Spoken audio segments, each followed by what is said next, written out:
සුබ දවසක් ඔබට. අදත් අපි VIB වැඩසටහන හරහා විශේෂයෙන්ම අපේ රට ව්‍යවසායකත්ව සංස්කෘතියක් කරා රැගෙන යන VIB වැඩසටහන හරහා අද අපි විශේෂ පුද්ගලයෙක් ඔබ හමුවට සම්බන්ධ කරගන්න බලාපොරොත්තු වෙනවා. ඒ තමයි ආචාර්ය සිරිමල් ප්‍රේමකුමාර. ඔහු සභාපති කාර්මික තාක්ෂණික ආයතනය. අයිබෝන් ඔබතුමාට. අයිබෝන්. අපි අද බලමු මේ විශේෂයෙන්ම කාර්මික තාක්ෂණික ආයතනය අපි කලින් වෙනමක් තිබුණේ අපි සභාපතිතුමාගෙම ඒ පිළිබඳ විමසා බලමු. එතුමා නියෝජනය කරන්නේ ITI ආයතනය. ඔබෙන් මුලින්ම මම අහන්න කැමතියි ITI ආයතනය කියන්නේ කුමක්ද? ඒකේ ඉතිහාසය කෙටියෙන් පැහැදිලි කිරීමක් කරොත් අපිට ආරම්භයක් විදිහට ගොඩක් වටිනවා. ඔව් ඇත්තටම ITI කියන නමෙන් තමයි දැන් හඳුන්වන්නේ. ඉතින් ඇත්තටම අපි ඒක ඉන්ඩස්ට්‍රියල් ටෙක්නොලොජි ඉන්ස්ටිටියුට් කාර්මික තාක්ෂණ ආයතනය. කාර්මික තාක්ෂණ ආයතනය කියන්නේ ලොකු ඉතිහාසයක් තියෙන ආයතනයක්. ඒක ඇත්තටම පටන් ගන්නේ 1955 ශ්‍රී ලංකා විද්‍යාත්මක හා කාර්මික පරීක්ෂණ ආයතනය හැටියට. ඉතින් ඒක කෙටියෙන් ඒ දවස්වල හැඳින්වුවා CISIR ආයතනය හැටියට. ඉතින් ඒක තමයි ඇත්තටම විශාල ප්‍රසිද්ධියක් උසුලන නම. පසු කාලීනව විද්‍යා තාක්ෂණ පනතත් සමග මේ නම වෙනස් වෙනවා කාර්මික තාක්ෂණ ආයතනය හැටියට. එහෙම නැත්නම් ඉන්ඩස්ට්‍රියල් ටෙක්නොලොජි ඉන්ස්ටිටියුට් විදියට. එතන ඉඳලා අපි හඳුන්වන්න පටන් ගන්නවා ITI ආයතනය හැටියට. ඉතින් මේක මෙම ආයතනය රජය සතු බහුකාර්ය බහුවිධ පරීක්ෂණ හා සංවර්ධන ආයතනයක්. ඉතින් මෙතෙන්දී මෙම ආයතනය මෙවැනි ආයතන ලෝකයේ සෑම රටකම පාහේ තියෙනවා ඒ රජයන් සතුව. ඉතින් ඒ වගේ ශ්‍රී ලාංකික රජයේ සතු බහුකාර්ය පරීක්ෂණ ආයතනයක්.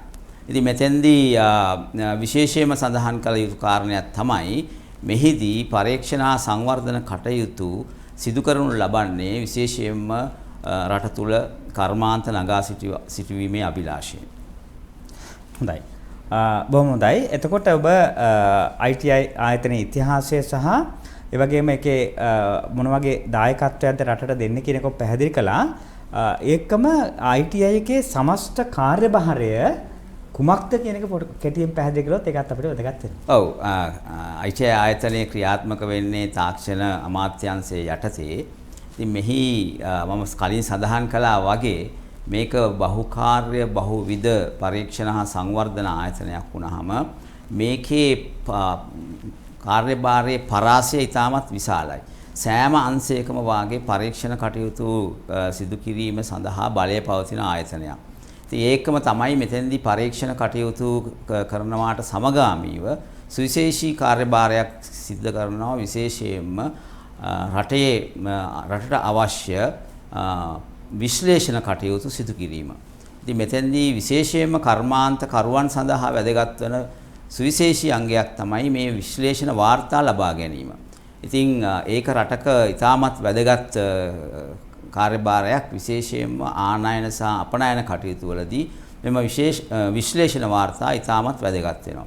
මෙම විශ්ලේෂණ වාර්තා මත පදනම්ම තමයි ඕනෑම රටක් තම රටට ආනයනය කරනු ලබන එම භාණ්ඩ ඒ රට තුළට මුදා හරින්නේ. ඉතින් මේ විශ්ලේෂණ වාර්තා අන්තර්ජාතිකව පිළිගත් විශ්ලේෂණ වාර්තා විය යුතුයි. ඒක නිසා අපේ ආයතනය කාර්මික තාක්ෂණ ආයතනය විසින් නිකුත් කරනු ලබන සියලුම විශ්ලේෂණ වාර්තා අන්තර්ජාතිකව විශාල වශයෙන් පිළිගන්නා විශ්ලේෂණ වාර්තා බවට පත් වෙලා තියෙනවා. ඒකට හේතුවක් තමයි ඇත්තටම මේ විශ්ලේෂණය කටයුතු කිරීමේදී ප්‍රතිතනය කියන එහෙම නැත්නම් ඇක්‍රෙඩිටේෂන් කියන తত্ত্বය එම ආයතනය විසින් ලබාගත යුතුයි. ඉතින් අපේ ආයතනය මේ ශ්‍රී ලංකාවේ මුල්ම වරට මේ ප්‍රතිතන තත්ත්වයන් ලබා ගනිපු ආයතනය. ඒකම ශ්‍රී ලංකාවේ තියෙන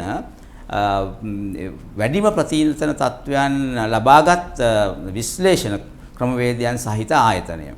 ඉතින් ඒක නිසා අපේ ආයතනයේ විශ්ලේෂණ වාර්තා අන්තර්ජාතිකව පිළිගන්නවා. එම නිසා අපිට විශාල ඉල්ලුමක් තිබෙනවා විශේෂයෙන්ම අපේ කර්මාන්තකරුවන්ගෙන් අපේ විශ්ලේෂණ වාර්තා ලබා ගැනීම. ඉතින් මෙතෙන්දී සඳහන් කළ යුතු කාරණාවක් තමයි මේ ප්‍රතිතන තත්ත්වය ලබා ගැනීමත් සමගම අන්තර්ජාතිකව පිළිගත් ISO 17025 කියන ප්‍රතිචාර තත්ත්වය තමයි ඉතාමත් වැදගත් වෙන්නේ විශේෂයෙන්ම පරීක්ෂණාගාර විශ්ලේෂණවලදී එවැනි විශ්ලේෂණ ප්‍රතිචාර තත්ත්වයන් 500කට අධික විශ්ලේෂණ සඳහා අප ආයතනයේ සතුව තිබෙනවා. ඉතින් ඒකම මෙතෙන්දි කිව යුතුයි ඊට අමතරව අපි ISO 9001 2003 කියන ආයතනයේ සඳහා ලබා ගන්නා ප්‍රතිචාර තත්ත්වයක් ලබාගෙන තියෙනවා. ඊට අමතරව අනිකුත් අන්තර්ජාතික මේ ස්ටෑන්ඩඩ්ස් ඒ කියන්නේ ප්‍රමිතීන්ට විශ්ලේෂණය කිරීමේ ප්‍රබල හැකියාවක් අපේ ආයතනයේ සතුව තිබෙනවා. ඊට විශේෂම හේතුව තමයි අපේ ආයතනයේ සතු ඉතාමත් සංවේදී අධිතාක්ෂණික විශ්ලේෂණ උපකරණ විශාල ප්‍රමාණයක් අපේ ආයතනයේ සතුව තිබෙනවා. ඒ නිසා හැකියාව අපිට ලැබිලා තියෙනවා. මම හිතන්නේ මම විශ්ලේෂණ කටයුතු සඳහා ගැන විශේෂ අවධානයක් යොමු කරේ මේ දවස්වල අපි සාකච්ඡා වෙන ගොඩක් කාරණා සම්බන්ධව මේ විශ්ලේෂණ කටයුතු ඉතාමත් වැදගත් වෙනවා. ඒ එක්කම විශේෂයෙන්ම මේ ව්‍යවසායකත්වයේ ප්‍රවර්ධනය කිරීමේදී ව්‍යවසායකයන් දැනගත යුතුම දෙයක් තමයි මේ විශ්ලේෂණය වාර්තාවන් ලබා දිය හැකි ප්‍රබල ආයතනත් එක්ක තමයි සම්බන්ධ වෙන්න ඕන. සාමාන්‍යයෙන් විශ්ලේෂණ වාර්තාවන් ලබාගත් ප්‍රමාණින් අන්තර්ජාතිකව පිළිගැනීමකට ලක් වෙන්නේ නැහැ තමන්ගේ නිෂ්පාදන සඳහා. ඉතින් මෙතෙන්දී අනිත් අතට කිව යුතු කාරණාව තමයි කර්මාන්ත නගා සිටීම සඳහා සිදුවෙන සුවිශේෂී තාක්ෂණය නිපදවීමේ පරීක්ෂණ හා සංවර්ධන කටයුතු විශාල පරාසයක් තුළ සිදු කරන ආයතනයක්. හොඳයි. බොහොමත්ම වැදගත් තොරතුරු විශාල ප්‍රමාණයක් ITI ආයතනයේ සතුව පවතිනවා. ඒවා මහජනතාව අතරට ගෙන යන්න තමයි අපි මේ VIB වැඩසටහන ඇත්තටම අපි සකසලා තියෙන්නේ රටේ ව්‍යවසායකත්ව සංස්කෘතියක් ගොඩනගන්න. ඒකම ඔබ පැහැදිලි කළා ව්‍යවසායකත්වයේ සම්බන්ධව. දැන් ව්‍යවසායකත්වයේ ගත්තොත් අපේ රටේ අලුතෙන් ව්‍යාපාර පටන් ගන්න බලාපොරොත්තු වෙන විශාල පිරිසක් ඉන්නවා. ඒ අංශයේ සමහරවිට ආහාර තාක්ෂණය වෙන්න පුළුවන්. එහෙම නැත්නම් වෙනත් අංශයක් වෙන්න පුළුවන්. සේවා අංශයක් වෙන්න පුළුවන්. ඒත් ඔබ ITI ආයතනය ආහාර සම්බන්ධව හෝ වෙනත් ශාස්ත්‍ර සම්බන්ධව කතා කළොත් කුමන ශාස්ත්‍ර වලටද වැඩිපුර අවධානය යොමු කරලා තියෙන්නේ? ඒතර අපේ රටේ අලුතෙන් පටන් ගන්න යන ව්‍යවසායකයින්ට මොන වගේ අදහසක්ද අපිට දෙන්න පුළුවන්? ඔව් ඇත්තටම මම කලින් සඳහන් කළා වගේ අපේ පරීක්ෂණ හා සංවර්ධන කටයුතු බහුවිධ බහුකාර්ය මට්ටමකින් සිදුවෙන පරීක්ෂණ ආයතනයක්. ඉතින් ඒක නිසා අපි අපේ වෙනම සෙක්ෂන්ස් හැටියට තියෙනවා විවිධ අංශ සඳහා වූ පරීක්ෂණ කටයුතු සිදු කරන්න. මෙතෙන්දී විශේෂයෙන්ම ඔබ සඳහන් කරපු ආකාරයට විශේෂයෙන්ම ආහාර තාක්ෂණ අංශය ගත්තොත් ලංකාවේ ප්‍රබලවම ක්‍රියාත්මක වන පරීක්ෂණ සංවර්ධන කටයුතු සිදුවෙන ස්ථානයයි සඳහන් කළොත් ඒකේ අතිශෝක්තියක් නෙමෙයි. ඉතින් මෙතෙන්දී විශේෂයෙන්ම ආහාර තාක්ෂණය පිළිබඳ සුවිශේෂී කාර්යභාරයක් ඉටු කරන ආයතනයක් අපේ ආයතනය. ඉතින් ඒකම ශාක තාක්ෂණ අංශය. මේ ශාක තාක්ෂණ අංශය ඉතාමත් වැදගත් වන අනිකුත් අංශය. මොකද මේ ලංකාවේ මේ ශාක තාක්ෂණය පිළිබඳ ඒවායට අගය එකතු කරමින් ව්‍යවසායකයන් සඳහා ඒ තාක්ෂණයන් ලබා දෙන ප්‍රබලම සහ බොහෝ විට එකම ආයතනයේ අංශය කිව්වොත් කියන්න පුළුවන් මේ ශ්‍රී ලංකාව තුළ තියෙනවා. ඉතින් විශේෂයෙන්ම දේශීය ඖෂධ පිළිබඳ, එතකොට දේශීය ශාකසාර පිළිබඳව, එතකොට ආයුර්වේදයේ තියෙන නිෂ්පාදන පිළිබඳව ඒ සඳහා වන විශ්ලේෂණ වාර්තා ලබා දීමත් මෙම අංශය තුලින් සිද්ධ වෙනවා. දීර්ඝ කාලින වශයෙන් අපි දන්නවා මේ ප්‍රතිචාරණය සහ මේ තත්ත්වය විශ්ලේෂණය කිරීම ඉතාමත් වැදගත් වෙනවා විශේෂයෙන්ම මේ සාකාශිත නිෂ්පාදනවලදී. ඉතින් එතෙන්දී ඒ කටයුතු කාර්යභාරය පසුගිය වසරක 60ක පමණ කාලය තුල ඒ දායකත්වය ලබා දීමෙන් අපි සුවිශේෂී ස්ථානයක ඉන්නවා. ඉතින් මෙතෙන්දී ව්‍යවසායකයන්ට කිව යුතු අනිත් කාරණාව තමයි ශාක තාක්ෂණය පිළිබඳ ඕනෑම අවශ්‍යතාවයක් සඳහා ශාක ආශ්‍රිත ශාක, ඖෂධීය ශාක, අනිකුත් ආහාර පිළිබඳ ශාක යනාදී වශයෙන් ශාක ආශ්‍රිත විවිධ වූ නිෂ්පාදන සඳහා ආයුතු ස්ථානය මෙතන තමයි. ඉතින් මෙතෙන්දී ආවට පස්සේ මේක අර one stop කියන concept එකේ, ඒ කියන්නේ එකම තැනකින් ලබා ගන්න පුළුවන් සියලුම තොරතුරු ලබා ගැනීමේ හැකියාව අපි ආයතනයේ සතුව තියෙනවා. ඉතින් ඒකම මේ තමන්ට අවශ්‍ය පරීක්ෂණ, ඒ කියන්නේ තමන්ට හිතට එනවා කියමුකෝ යම්කිසි අදහසක් නිර්මාණයක් එවන්නක් වුණත් ඔබට පුළුවන් අපිත් සමග සාකච්ඡා කරලා එය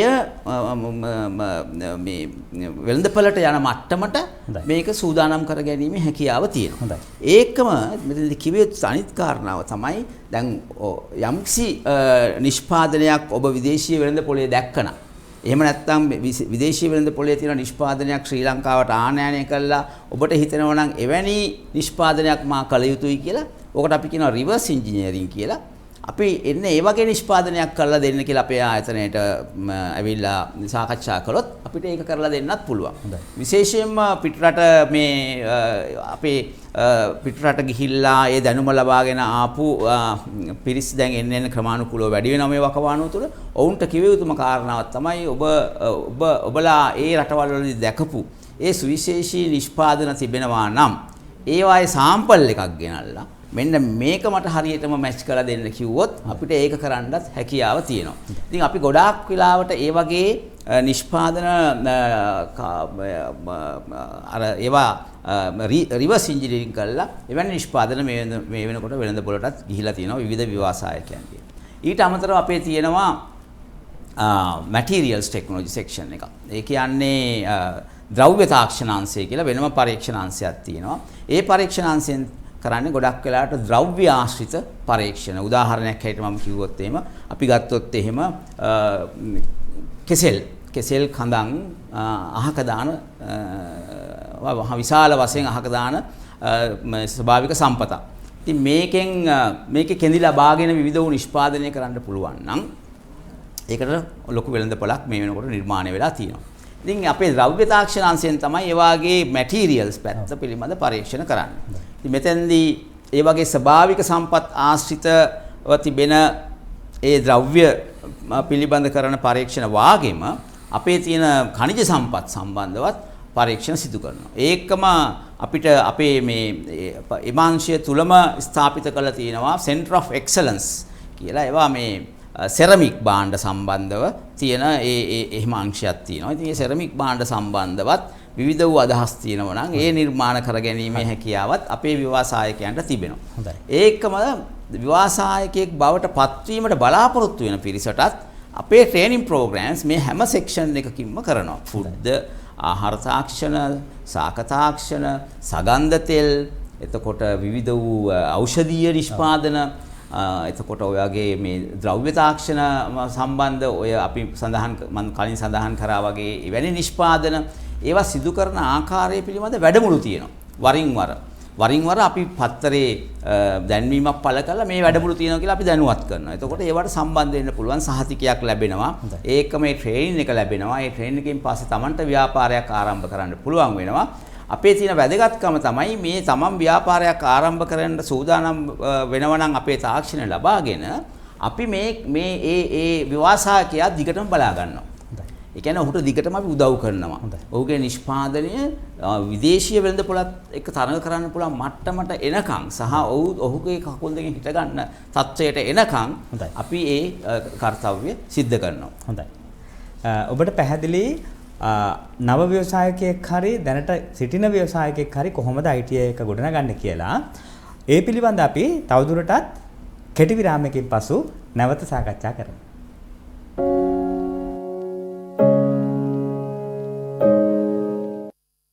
නැවතත් අපි VIB වැඩසටහන සමගින් මුණ ගැසෙනවා. අද මුණ ගැසෙන්නේ අපි ආචාර්ය සිරිමල් ප්‍රේමකුමාර සභාපති කාර්මික තාක්ෂණික ආයතනය. ඔබ බොහොම ලස්සන විස්තරයක් කරා කුමන ආකාරයකටද රටේ ව්‍යවසායකත්වයට උදව් කරන්න කියලා.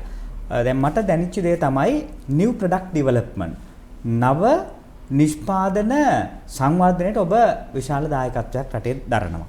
එක්කම ඉතා කුඩා ව්‍යාපාරිකයෙක් වේවා, මධ්‍ය පරිමාණ වේවා, මහ පරිමාණ වේවා මේ සියලු දෙනාටම අවශ්‍ය යටිතල පහසුකම ඔබ ආයතනයේ පවතිනවා කියන එක පැවසුණා.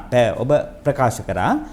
විශේෂයෙන්ම අපි ගමු උදාහරණයක් වශයෙන් මම දන්න මහ පරිමාණ සමාගමක් තියෙනවා. ඒගොල්ලෝගේ දවසකට කජු කුඩු කිලෝ 50ක් අහක දානවා.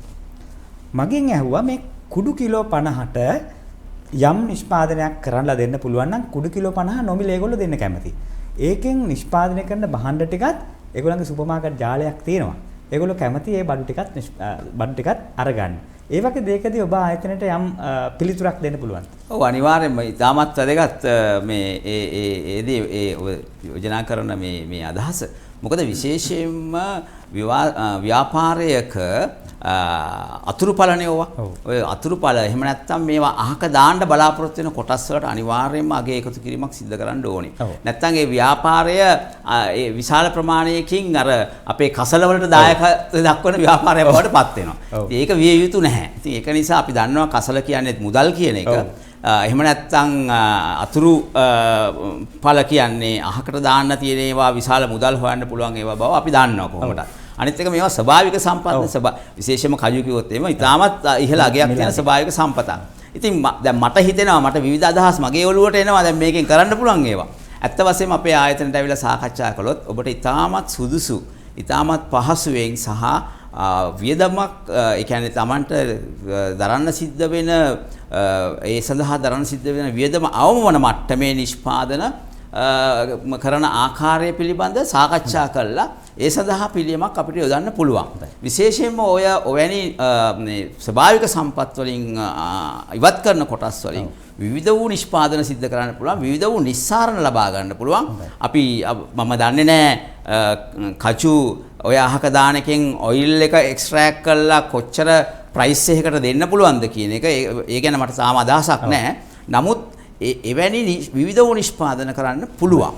ඉතින් මේක ආහාරයක් ලෙස සංවර්ධනය කරන්න පුළුවන් වෙයි. එහෙම නැත්නම් සත්ව ආහාරයක් ලෙස වඩාත් වැඩි අගයකට සංවර්ධනය කරන්න පුළුවන් වෙයි. එහෙම නැත්නම් මේකෙන් නිස්සාරණ ලබාගෙන අනිකුත් ඇප්ලිකේෂන්ස් අනිකුත් කර්මාන්ත සඳහා විශේෂයෙන්ම රසායනික කර්මාන්ත ෆාමසිටිකල් ඒ කියන්නේ ඖෂධ පැත්ත එතකොට අපිට තියෙනවා ක්‍රියාකාරී ආහාර පැත්ත ඔය අනාදි වශයෙන් විශාල පරාසයක ස්වභාවික මේ ද්‍රව්‍යයක් නිසා අගේ එකතු කරන්න පුළුවන්. ඉතින් අනිවාර්යයෙන්ම තමන්ගේ නිෂ්පාදන වල යම්කිසි දෙයක් අහක දාන්න තියෙනවා නම් ඒ පිළිබඳව සාකච්ඡා කරන්න අපිත් එක්ක අපි ඒ සඳහා අවශ්‍ය කටයුතු සූදානම් කරලා දෙන්න අපිට හැකියාව තියෙනවා. හොඳයි. ඊටාත්ම හොඳ පිළිතුරක් ITI සභාපතිතුමා ලබා දුන්නේ. ඔබේ ව්‍යාපාරයේ අනිවාර්යයෙන්ම තියෙනවා අපතය. අපතේ අනුපාතයකුත් තියෙනවා. 100ට ගාණක් අපතේ යනවා. අපි දැන් කතා කරපු කජු කිලෝ 50ක් එම ආයතනය දවසකට කුඩු විදියට අහක දානවා. දැන් එතුමා ප්‍රකාශ කළා ඒකට පැහැදිලිවම පිළිතුරක් තියෙනවා කියලා. ඔබේ ව්‍යාපාරය එහෙම නැත්නම් ඔබ කරන්න යන ව්‍යාපාරය වෙන්න පුළුවන්. ඔබට අපතේ සම්බන්ධයෙන් ගැටලුවක් තියෙනවා නම් ඒකට ඔබට පුළුවන් ITI ආයතනය සම්බන්ධ කරගෙන ඔබේ ඒ අපතය රුපියල් 7 බවට පරිවර්තනය කරලා ඔබේ ලාභය පැහැදිලිවම වැඩි කරන්න. මම තව එකක් ඔබෙන් මේ ඒකම අහනවා. දැන් අපේ රටේ පිදුරු මේ ඊයේ පෙරේදා මට එක්කෙනෙක් කිව්වා ඒකට අපි කියන්නේ වී පොත්ත. ඒ වී පොත්තෙන් පොහොරක් නිෂ්පාදනය කරන්න එයා බලාපොරොත්තු වෙනවා. නමුත් ලොකු තාක්ෂණයක් එයා ගාව නැහැ. නමුත් එයාගේ මනසේ වැඩ කරනවා මේ වී පොතු පාවිච්චි කරලා අපි හිතමු ඕගනික් වලට අදාළව හරිය කොම්පෝස්ට් හරි පොහොරක්. ඒ වගේ දෙයක් ආවත් ඔබතුමාලට උදව් කරන්න පුළුවන්. පුළුවන්. ඇත්තටම මේ ඔවැනි පරීක්ෂණ දැනටත් සිද්ධ වෙලා තියෙනවා. ඔයයන් පොහොර නිෂ්පාදනය සඳහාත් පරීක්ෂණ සිද්ධ වෙලා තියෙනවා. ඊට අමතරව ඕකෙන් ලැබෙන සිලිකා කියන කොටස නිස්සාරණය කරලා ගන්න පුළුවන් වී පොතු වලින් ඒ පිළිබඳ පරීක්ෂණ සිද්ධ කරලා තියෙනවා. අපිත් එක්ක සාකච්ඡා කළොත් ඒ අදහස් සහිත පිරිස තමයි අපිට ඕන. හොඳයි. ඒ විවිධ වූ අදහස් සහිත පිරිස අපිත් සමග සම්බන්ධ වෙන්න ඕන. අපි ඒකට අය කරන්නේ නැහැ. ඇවිල්ලා කතා කරන්න පුළුවන්. හැබැයි ඉතින් තාක්ෂණය නිර්මාණය කරනකොට වියදමක් පිරිවැයක් දරන්න සිද්ධ වෙනවා. ඉතින් ඒක කොහොමද කරන්න කියලා ඒව සාකච්ඡා කරගන්න ඕන. නමුත් ඒ සඳහාත් අවශ්‍ය මේ වෙනකොට මේ රජය ක්‍රියා කරන මේ ක්‍රියාපිළිවෙත් සහ විවිධ වූ නව අදහස් යෝජනා සමග ඒ පිරිවැය දරා ගැනීමේ ක්‍රමවේදයන් සහ ඒවත් නිර්මාණය වෙමින් පවතිනවා. ඒක නිසා ඒ පිළිබඳ ගැටලුවක් කරගන්න අවශ්‍ය නැහැ. මුලින්ම එහෙම අදහස් තියෙන පිරිස් අපේ ආයතනයත් සමග සම්බන්ධ වෙන්න ඕන. ඒතකොට ඒක සාකච්ඡා කළා ඔවුන්ගේ අදහස් සහ අපේ අදහස් ඒක රාශි කළා අර අගයක් එකතු කිරීමේ කාර්යය සිදු කරන්න පුළුවන්. හොඳයි. බොහොමත්ම වටිනවා. දැන් අපේ රටේ යම් තරුණයෙක් හෝ තරුණියක් හෝ වැඩිහිටියෙක් වෙන්න පුළුවන්. ඒ කෙනෙක් ඔබ ආයතනයට එනවා. එයා කියනවා මට අවශ්‍යයි මගේ මනසේ තියෙනවා මෙහෙම අදහසක්. ඔබ ආයතනයේ සමග එකතු වෙලා මේක නිව් ප්‍රොඩක්ට් එකක් ඩෙවලොප් කරන්න ඕනේ. ඒ වගේම මට ඕනේ මේකට පේටන්ට් එකක් අරගන්න. ඒකට ඔබට දෙන්න පුළුවන් සහයෝගයක් කො වගේද? ඔව් දැන් මෙහෙමයි දැන් ඇත්තටම මේ අපේ ආයතනයට ඇවිල්ලා සම්බන්ධ වුණාම පේටන්ට් ලබා ගැනීමේ අපි ආයතනයේ පේටන්ට් නිකුත් කරන ආයතනයක් නෙමෙයි. නමුත් පේටන්ට් බලපත්‍රයට ඇප්ලයි කරන්න ඕනේ අපේ මේ බුද්ධිමය දේපල කාර්යාංශයට. ඉතින් එතෙන්දී අපිට ඒ සඳහා උදව් කරන්න පුළුවන්. ඉතින් මෙතෙන්දී කිව යුතු කාරණාවක් තියෙනවා. දැන් ඔබ ව්‍යවසායකයා සතු දැනුම එක්ක ඒ අවශ්‍ය බුද්ධිමය දැනුම් කොටසත් එක්ක එනකොට එක විදියකට අපි කටයුතු කරනවා. එහෙම නැත්නම් මේක අදහසක් පමණක් වෙලා ආවම ඒ බුද්ධිමය දෙපළ අපි අතර බෙදී යෑමක් සිද්ධ වෙනවා. ඉතින් ඒවා අපි සාකච්ඡා කරලා විසඳ ගන්න පුළුවන්. හැබැයි දැන් මේ අපි දන්නවා ලංකාව තුල පේටන්ට් එකක් ලබා ගැනීමට නම් විශාල මුදලක් වියදම් කරන්න වෙන්නේ නැහැ. ඉතාමත් සුළු මුදලක් වියදම් කරන්න වෙන්නේ.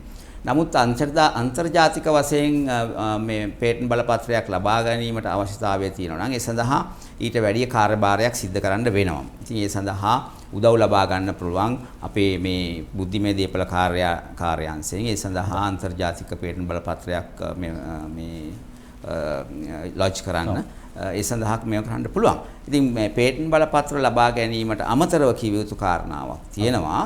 පේටන්ට් බලපත්‍රය එකක්, ලයිසන්සින් කියන එක තව එකක්. ඒ වගේ විවිධ වූ අයිතිවාසිකම් තියෙනවා තවත්. පේටන්ට් බලපත්‍රයම නෙමෙයි. තවත් ඒවා තියෙනවා. ඉතින් ඒවා ගැනත් අපිට සාකච්ඡා කරන්න පුළුවන්. ඒ අනුව තමන්ගේ අයිතිය ආරක්ෂා කරගැනීමේ හැකියාව තියෙනවා. හොඳයි. ඒකම අපි හිතමු දැනට කරගෙන යන ව්‍යාපාරිකයෙකුට අවශ්‍ය වෙනවා තමන්ගේ නිෂ්පාදන පෙළට අලුත් නිෂ්පාදනයක් එකතු කරගන්න. අපි හිතමු කුළුබඩු ආශ්‍රිත නිෂ්පාදකයෙකුට අවශ්‍ය වෙනවා කියලා හිතන්නකෝ වට්ටක්ක වලින් වට්ටක්ක අහක දාන දෙයක් වට්ටක්ක වලින් වට්ටක්ක පිටි නිෂ්පාදනය කරලා උදේට අපි පිටිකිරි දැන් මිනිස්සු ප්‍රතික්ෂේප කරනවා ඒ වෙනුවට මම මේ උදාහරණයක් කියන්නේ වට්ටක්ක පිටි වලින් උදේට ඩ්‍රින්ක් එකක් බොන්න.